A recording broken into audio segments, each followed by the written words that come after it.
Hello guys, welcome back to solution Mitra. So दोस्तों, आपका एक बार फिर से स्वागत है। आज का हमारा जो क्वेश्चन है वो क्वाड्रेटिक इक्वेशन से। आप देख सकते हो यहाँ पे क्वेश्चन इस प्रकार से है। क्वेश्चन कह रहा है कि Nitin and Pradeep solve a quadratic equation. In solving it Nitin made a mistake in constant term and got the roots as 6 and 2, while Pradeep made a mistake in coefficient of x only and obtained the root as -7 and -1.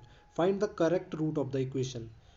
तो देखो, हमारे पास question कह रहा है कि सबसे पहले हम यहाँ पे क्या करते हैं, एक जो हमारी क्वाड्रेटिक इक्वेशन होती है उसकी जो जनरलाइज फॉर्म है वो लिखती, जनरल क्वाड्रेटिक इक्वेशन लिखी हमने ax² plus B X plus C equal to 0।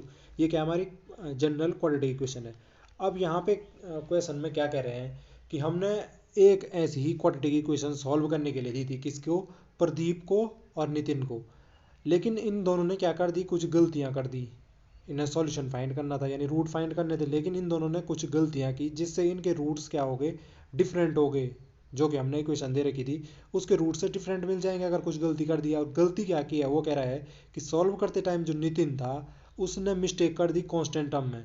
यानी कांस्टेंट टर्म यानी ये वाली सी है जो ये कांस्टेंट टर्म है, तो इसकी जगह पे उसने कुछ गलती कर दी। हमने सपोज कुछ दे रखा था, उसने कुछ और मिस्टेक से मान लिया वहाँ पे, तो उसके रूट 6 और 2 मिल गए उसको।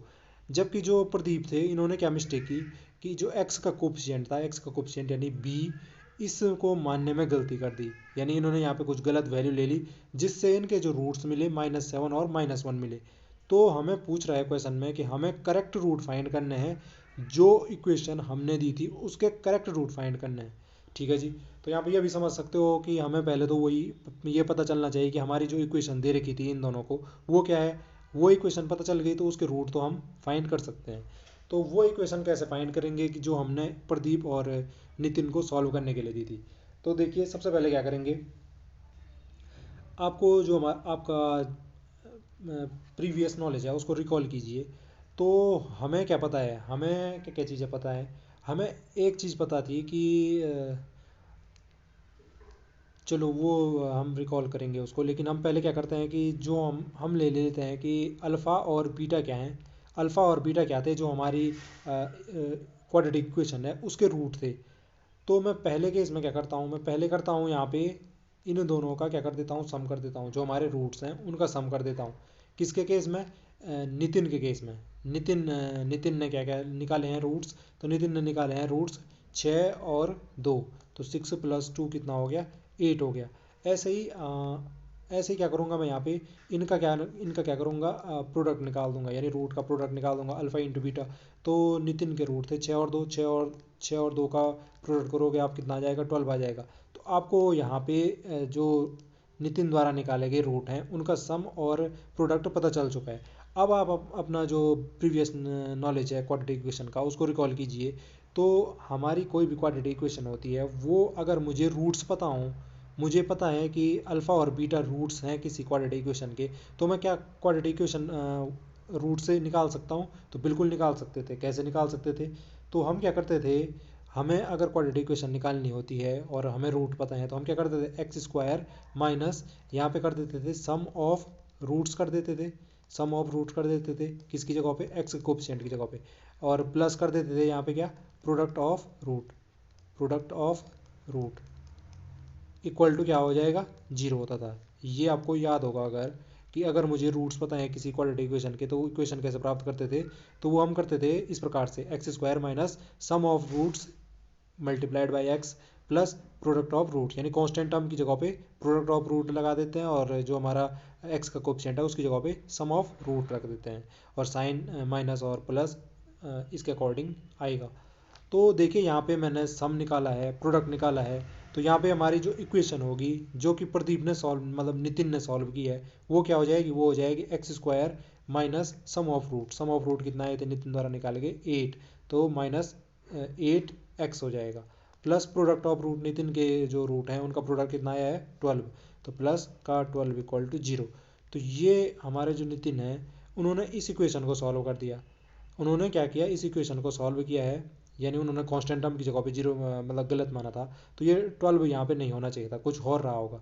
तो यहाँ पे हमें ये पता चल गया कि 12 तो नहीं था, और उन्होंने जब सॉल्व किया तो 6 और 2 आए। इसी वाली जो इक्वेशन है उसके रूट मिले थे। ऐसे ही जो हमारे ये दूसरे हैं प्रदीप भाई, इन्होंने क्या गलती की है, इन्होंने की है एक्स का कोफिशिएंट मानने में गलती की है, और इनके रूट्स मिले हैं -7 और -1।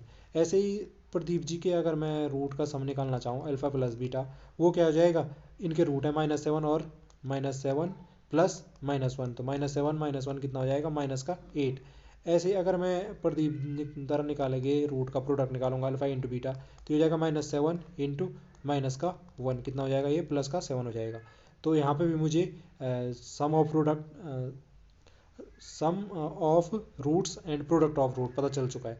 तो इस प्रदीप द्वारा जो इक्वेशन सॉल्व की गई वो निकाल सकता हूँ मैं इससे, तो बिल्कुल निकाल सकता हूँ। फिर से हम क्या करेंगे, X square minus sum of the roots यानी कि माइनस का 8 हो गया, तो ये माइनस माइनस का क्या हो जाएगा, यहाँ पे प्लस का 8 हो जाएगा, तो 8x हो गया, प्लस क्या हो जाएगा, प्रोडक्ट ऑफ रूट कितना है, 7 = 0। तो प्रदीप ने ये वाली इक्वेशन सॉल्व की, तो उसकी रूट उसको मिले कितने, -7 और -1। और हमारे नितिन ने ये ये इक्वेशन सॉल्व की थी, तो उनको रूट मिले थे 6 और 2, x square minus 8x plus 12 = 0। अब हमें क्या करना है, ये तो थी इनकी बात, हमें तो क्या करना है, हमें तो जो रियल इक्वेशन रही होगी उसके रूट फाइंड करने हैं। तो पहले तो मुझे रियल इक्वेशन फाइंड करनी पड़ेगी, कौन सी है। अब यहाँ पे देखो, अब आपको ध्यान होगा कि यहाँ पे गलती क्या क्या हुई थी। हाँ, फिर से एक प्रीवियस नॉलेज अपना रिकॉल कीजिए कि आपको पता था कि अगर मैं क्या करता हूँ अल्फ़ा प्लस बीटा यानी कि सम ऑफ रूट्स निकालना चाह रहा हूँ, और मुझे कोई क्वाड्रेटिक इक्वेशन दे रखी था, उसके सम ऑफ रूट्स कैसे निकालते थे, -b/a। और यहाँ पे ये -b/a क्या है, तो यहाँ पे लिख देते हैं इसको। जनरल इक्वेशन क्या थी हमारी क्वाड्रेटिक इक्वेशन की, ax² + bx + c = 0। तो आप देख सकते हो a क्या है, x² का कोफिशिएंट, b क्या है, x का कोफिशिएंट, c क्या है, कांस्टेंट टर्म। तो अगर मुझे अल्फा प्लस बीटा यानी कि इस इक्वेशन के रूट का सम निकालना है, तो वो क्या हो जाता है, -b/a, एक्स का कोफिशिएंट डिवाइडेड बाई ए और साइन माइनस का। और मुझे प्रोडक्ट ऑफ रूट निकालना होता, अल्फा इंटू बीटा निकालना होता, तो वो क्या हो जाता है, c/a हो जाता है, यानी constant term divided by coefficient of x²। इतना तो आपको पता है। अब यहाँ पे देखो, मुझे ये दो इक्वेशन पता है, x² minus 8x plus 12 = 0 and x² plus 8x plus 7 = 0। ये थी हमारी जो प्रदीप ने प्रदीप ने की थी, और ये हमारी किसने की थी, नितिन ने की थी। अब देखो नितिन ने गलती क्या की थी, नितिन ने क्या किया था, Nitin made a mistake in constant term, यानी कांस्टेंट टर्म गलत मान ली थी नितिन ने, कांस्टेंट टर्म गलत मानी है नितिन ने। तो इसका मतलब मैं ये कह सकता हूँ कि बाकी इक्वेशन तो नितिन की सही थी, बाकी इक्वेशन क्या थी, नितिन की सही थी। इट मीन्स यहाँ पे हम ये कह सकते हैं कि मैं यहाँ पे अगर alpha plus beta equal to -b/a इन दोनों के बीच में रिलेशन लिखना चाहूँ, मतलब जो हमारे रियल इक्वेशन है उसके रूट के बीच का रिलेशन लिखना चाहूँ, तो यहाँ से लिख सकता हूँ अल्फ़ा प्लस बीटा सम का जो रिलेशन है वो यहाँ से लिख सकता हूँ, क्योंकि बी और ए, बी यानी कि एक्स का कोफिशिएंट और ए क्या है, x² कोफिशिएंट, ये तो सही मान रखे नितिन ने तो इसमें कर रखी गलती 12 वाले में, यानी 12 नहीं है। तो यहाँ से मैं जो हमारी रियल इक्वेशन रही होगी उसके रूट्स का सम निकाल सकता हूँ। अल्फ़ा प्लस बीटा क्या हो जाएगा, अल्फ़ा प्लस बीटा हो जाएगा आपका यहाँ से -b/a यानी कि माइनस ऑफ माइनस का 8 यानी कि प्लस का 8 हो जाएगा, ये 8 डिवाइड बाई क्या हो जाएगा, x² का कोफिशिएंट यानी 1 को डिवाइड करो तो क्या मिलेगा, हमें 8 ही मिलने वाला है। तो जो हमारी रियल इक्वेशन है उसके प्रोडक्ट जो रूट हैं उनका सम हमें यहाँ से ऐसे मिल गया। ऐसे ही अब यहाँ पे प्रदीप ने क्या मिस्टेक की थी, तो प्रदीप ने क्या किया था, प्रदीप ने मिस्टेक की थी एक्स, जो हमारा एक्स है उसका कोफिशिएंट मानने में, यानी कि ये वाली टर्म प्रदीप ने गलत मान ली थी, बाकी ये वाली जो है वो तो प्रदीप ने सही मानी है। इसका मतलब जो ए और सी है वो प्रदीप वाली इक्वेशन में सही है, यानी ए और सी क्या है, प्रदीप वाली इक्वेशन में सही है। तो यहाँ से मैं इन दोनों का क्या कर सकता हूँ, प्रोडक्ट निकाल सकता हूँ, अल्फ़ा इंटू बीटा क्या होता है, c/a होता है, तो c/a यानी कि यहाँ से लिख लो आप, तो 7/1 कितना हो जाएगा, 7 ही हो जाएगा, कितना हो जाएगा, 7/1 7 हो जाएगा। तो यहाँ से जो मेरी मतलब जो हमारी रियल इक्वेशन थी उसके जो हमारे रूट्स थे उनका सम और प्रोडक्ट मिल चुका है। अब आपको सम और प्रोडक्ट मिल चुका है तो आप यहाँ से फिर से वही लॉजिक लगाइए, तो हम क्वाड्रेटिक इक्वेशन प्राप्त कर सकते हैं, तो बिल्कुल कर सकते हैं। क्या होता था, हमारे क्वाड्रेटिक इक्वेशन कैसे प्राप्त की जाती है, अगर रूट पता है आपको, तो x², फिर क्या करते थे यहाँ पे minus sum of roots into X कर देते थे, सम ऑफ रूट कितना आया है, 8 आया है, तो 8 इंटू एक्स हो गया। ऐसे ही ऐड कर देते थे लास्ट में क्या, प्रोडक्ट ऑफ रूट यानी कि प्लस का 7 = 0। तो ये हमारी क्या है, ये हमारी रियल इक्वेशन है, ये हमारी क्या है, रियल इक्वेशन है। ये तो था बेसिक, ये हमने क्या किया बेसिक से बता दिया कि ऐसा हुआ। आप यहाँ पे डायरेक्ट भी कर सकते थे। डायरेक्ट कैसे कर सकते थे? तो डायरेक्ट हम ऐसे कर सकते थे, यहाँ पे देखो आपको यहाँ से ये पता है कि जो ये वाली इक्वेशन क्या थी जो नितिन ने सॉल्व की थी, तो नितिन ने तो गलती इसमें कर रखी थी, यानी कि ये 12 यहाँ पे गलत था, ये 12 गलत था, बाकी तो सही थी। और ऐसे ही जो हमारे प्रदीप थे उन्होंने बीच वाले टर्म में गलती की थी, यानी कि ये बाकी का सही है। तो यहाँ से मैं देख सकता हूँ कि एक्स स्क्वायर मैं सीधे लिख सकता था, दोनों का सही है एक्स स्क्वायर वाली टर्म। और यहाँ पे इनकी ये टर्म गलत है लेकिन इसकी ये सही है नितिन की, तो यहाँ से मैं दूसरी टर्म लिख सकता था -8x। और ऐसे ही यहाँ पे नितिन की ये वाली टर्म गलत है लेकिन प्रदीप की तो ये वाली टर्म सही है, तो यहाँ से मैं +7 = 0 लिख सकता था। और जो हमने लॉजिकली किया तो वो इस प्रकार से हम अपनी जो रियल इक्वेशन थी उसको फाइंड कर सकते थे। तो आपको जो रियल इक्वेशन है, यानी कि जिसको सॉल्व करना था नितिन और प्रदीप ने, वो हमें मिल चुकी है अब। वो हमारी ये इक्वेशन है, तो इसके रूट फाइंड करने हैं। रूट फाइंड कैसे करते हैं किसी इक्वेशन के, वो तो आपको आसानी से पता है। किसी क्वाड्रेटिक इक्वेशन के रूट कैसे फाइंड करते हैं, तो आप सिर्फ फॉर्मूला लगा सकते हो। अगर रूट फाइंड करने हैं यानी कि एक्स की वैल्यू निकालनी है, तो -b plus minus root of B square -4ac divided by क्या हो जाता है, ट्वाइस ऑफ ए हो जाता है। बाकी आपको पता है ए बी सी क्या है, जो हमारी इक्वेशन होती है क्वाड्रेटिक इक्वेशन, उसमें किस किस के कोफिशिएंट है क्या है वो आपको सब पता है। हाँ, वो तो आपको सब पता है। या तो आप इससे निकाल सकते हो, या तो यहाँ पे मेरे को दूसरा मेथड ज़्यादा आसान लग रहा है कि मैं क्या कर देता हूँ, जो फैक्टराइजेशन मेथड होता है गुणनखंड विधि, उससे कर लेता हूँ। कैसे? यहाँ पे एक्स स्क्वायर इस -8x को कैसे लिख सकता हूँ मैं, इसको मैं लिख सकता हूँ आपका, मैं इसको लिख सकता हूँ -7x और -x, इस प्रकार से लिख सकता हूँ, +7 = 0। ये आपको पता ही होगा फैक्टराइजेशन मेथड से हम ऐसा कैसे लिख सकते हैं बीच वाले टर्म को। अब यहाँ से देखो इन दोनों टर्म में क्या कॉमन आ सकता है, तो x कॉमन आ सकता है, तो अंदर क्या बच जाएगा, x माइनस का 7 बच जाएगा। ऐसे इन दोनों टर्म में से क्या कॉमन आ सकता है, तो -1 कॉमन आ सकता है, तो x बच जाएगा यहाँ और -7 बच जाएगा यहाँ।